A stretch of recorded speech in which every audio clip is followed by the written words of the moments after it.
जय गणेश, जय सिद्धिविनायक। तर नमस्कार मंडळी, आज आपण आलो आहोत श्रीगोंदा तालुक्यातील सिद्धटेक येथे, जो की आहे अष्टविनायकांपैकी दुसरा गणपती आणि उज्ज्वल सोंडेचा एकमेव गणपती। हेच मंदिर प्रसिद्ध आहे सिद्धिविनायक म्हणून, कारण येथे येऊन भक्तांची सर्व मनोकामना आणि कार्य सिद्धीत जातं। मंदिराच्या बाहेर तुम्हाला भरपूर सारे दुकानं मिळतील आणि प्रवेशद्वाराच्या एक्झॅक्ट खाली तुम्हाला गणपतीचे वाहन मूषकराज यांची सुंदरशी दगडामध्ये कोरलेली मूर्ती दिसेल। आणि त्यानंतर मंदिरामध्ये प्रवेश केल्यानंतर सुद्धा भरपूर दुकानं बघायला मिळतील। या ठिकाणी प्रसाद, फुलं, महिलांच्या दररोज वापरायच्या वस्तू सुद्धा तुम्हाला बघायला मिळतील। इतिहास सांगतो की या मंदिरात भगवान विष्णूंनी तप करून गणरायाला प्रसन्न केलं आणि मधुकैटभ या राक्षसांचा पराभव केला। याच ठिकाणी तुम्हाला दुर्वा आणि हार सुद्धा मिळतात। तर आम्ही सुद्धा दुर्वा आणि हार घेऊन निघालो दर्शनासाठी। तुम्ही प्रवेशद्वाराच्या आतमध्ये प्रवेश केल्यानंतर मंदिराच्या आतमध्ये चित्रीकरणास मनाई असल्यामुळे आतमधले कुठलेही फुटेज तसे तुम्हाला या व्हिडिओमध्ये बघायला मिळणार नाही, पण जोपर्यंत व्हिडिओ दाखवता येते तोपर्यंत दाखवण्यात आलेले आहे।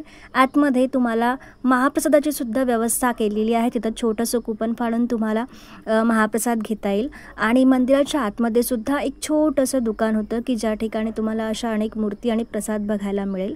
आम्ही सुद्धा इथून प्रसाद घेतला। मंदिरात प्रवेश करताच तुम्हाला लगेच शांतता आणि सकारात्मक ऊर्जा जाणवेल। मंदिर परिसर स्वच्छ आणि नैसर्गिक वातावरणात वसलेला आहे।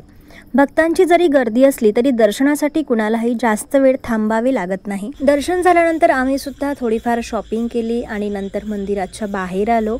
बाहेर आल्यानंतर जवळच इथं उसाच्या रसाचं दुकान होतं, तिथं बसून आम्ही उसाच्या रसाचा आनंद घेतला। आणि त्यानंतर सिद्धटेक भीमा नदीच्या काठावर आहे, त्यामुळे इथून जवळच जर तुम्ही गेला तर तिथं तुम्हाला भीमा नदीचं दर्शनसुद्धा होणार आहे। या ठिकाणी भीमा नदीवर तुम्हाला बोटिंगसुद्धा अवेलेबल आहे। ज्यांना बोटिंग करायचं असेल ते इथे करू शकता। अथांग पसरलेल्या भीमा नदीच्या या पाण्याकडे बघितल्यानंतर तुम्हाला निश्चितच मनाची शांतता आणि सकारात्मक ऊर्जा जाणवेल। आम्ही दिवसभर ट्रॅव्हलिंगमुळे थकला असल्यामुळे इथून गेल्यानंतर आम्ही लगेच बाहेर जेवण केलं।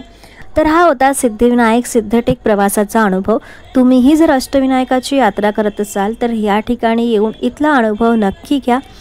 तर व्हिडिओला लाईक, शेअर आणि कमेंट करायला विसरू नका। भेटूया पुन्हा एका नवीन भागामध्ये एका नवीन ठिकाणी। तोपर्यंत बाय बाय।